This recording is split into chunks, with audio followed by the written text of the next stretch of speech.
খোয়াই নদীর তীরবর্তী শহর হবিগঞ্জে ২৪তম দিনের জুলাই পদযাত্রায় অংশ নেন এনসিপির নেতারা। নানা স্লোগানে মুখর সার্কিট হাউস থেকে টাউন হল। এনসিপির পদযাত্রায় ব্যানার পোস্টারে লোকে লোকারণ্য। দিনের দ্বিতীয় জেলার কর্মসূচির শুরুতেই এনসিপির যুগ্ম আহ্বায়ক বলেন, দেশের মর্যাদার প্রশ্নে আপোষ করবে না তার দল।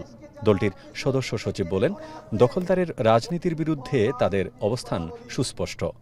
হাট মাঠ বাজার চাঁদাবাজি দখলদারিত্বের রাজনীতির পরিবর্তে জনস্বার্থের পক্ষে নীতি নির্ধারণের পলিসি নির্ভর রাজনীতি প্রতিষ্ঠা করাই আমাদের লক্ষ্য। আমরা যদি সরকার গঠন করি, দক্ষিণ এশিয়াতে এনসিপির হাত ধরে ইনশাআল্লাহ শান্তি প্রতিষ্ঠিত হবে। সবার জন্য অভিন্ন বাংলাদেশ গড়ার প্রত্যয় ব্যক্ত করে নাহিদ ইসলাম বলেন, নতুন বাংলাদেশে সব সিন্ডিকেট ভেঙে চাঁদাবাজ দখলদার মুক্ত সুন্দর দেশ বিনির্মাণে কাজ করবেন তারা।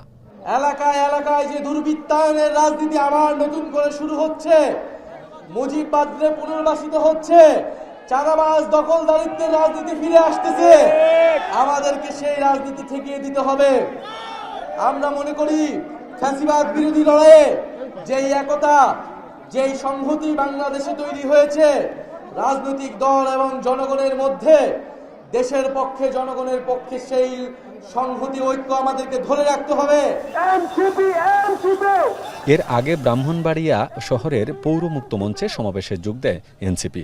এ সময় মাইলস্টোন ট্র্যাজেডি ফেসিস্টের পুনর্বাসনের সুযোগ দিচ্ছে বলে মন্তব্য করেন হাসনাত আব্দুল্লাহ। আমাদের বর্তমান স্বাস্থ্যমন্ত্রী হচ্ছে বাংলায় অনার্স।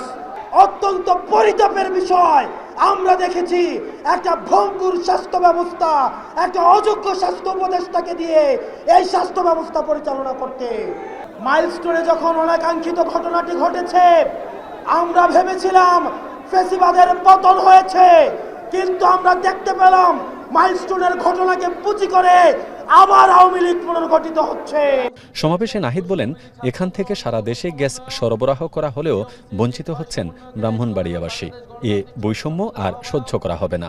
এই তিতাস গ্যাস ঢাকা, ময়মনসিংহ সহ বাংলাদেশের বৃহত্তর জনগোষ্ঠীর গ্যাসের চাহিদা পূরণ করলেও ব্রাহ্মণবাড়িয়ার মানুষ গ্যাস থেকে বঞ্চিত রয়েছে।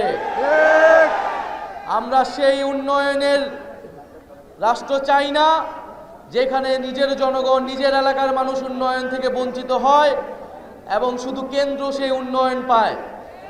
আমরা মনে করি উন্নয়ন মানে শুধু ঢাকার উন্নয়ন নয়, বাংলাদেশের প্রত্যেকটি জেলায় উন্নয়নের সুষম বন্টন হতে হবে। দিনের শুরুতেই ২২ শহীদ পরিবারের সঙ্গে সাক্ষাৎ করেন কেন্দ্রীয় নেতারা। সাক্ষাৎ করেন হেফাজতে ইসলামের মহাসচিবের সাথেও।